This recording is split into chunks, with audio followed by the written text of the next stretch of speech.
오늘의 사회 이슈를 오현근 기자가 종합해드립니다. 오늘의 이슈 포커스입니다.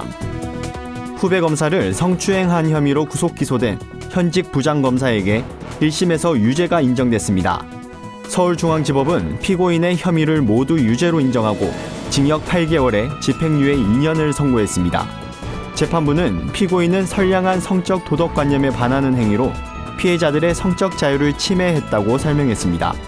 이 사건은 서지현 검사의 성추행 폭로 이후 조직된 성추행 사건 진상규명 및 피해 회복 조사단이 첫 번째로 적발해낸 사례입니다. 조사단은 판결문을 검토해 항소 여부를 결정할 방침이라고 밝혔습니다. 문재인 대통령이 올해 어버이날을 임시 공휴일로 지정하지 않기로 했습니다.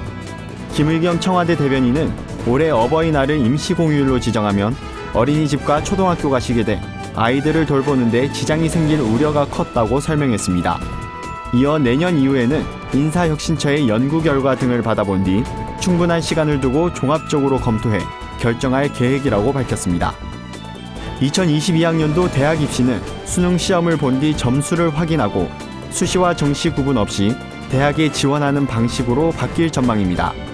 교육부는 이런 내용의 입시 개편안을 발표하고 대통령 직속 국가교육회의에서 입시안을 8월까지 결정해 줄 것을 요청했습니다.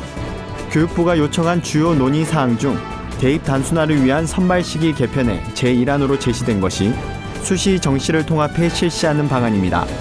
이렇게 되면 수험생 1인당 지원 횟수는 기존 최대 9회에서 6회 안팎으로 줄어들 것으로 예상됩니다. 취업자가 2개월 연속 10만 명대에 그치고 실업자 수는 2000년 이후 3월 기준으로 최고치를 기록했습니다. 통계청에 따르면 지난달 취업자 수는 1년 전보다 11만 2천 명 증가했지만 증가폭은 2개월 연속 10만 명대에 그쳤습니다. 취업자 수 증가폭이 2달 연속 10만 명대에 그친 것은 2016년 4월과 5월에 이어 23개월 만입니다. 당국은 50대의 고용률이 하락하는 추세이고 9급 국가직 공무원 시험 시기가 늦춰지면서 작년 2월에 실업자에 포함되던 응시자가 올해 3월에도 실업자에 반영된 것이 고용지표 악화에 영향을 준 것으로 보고 있습니다.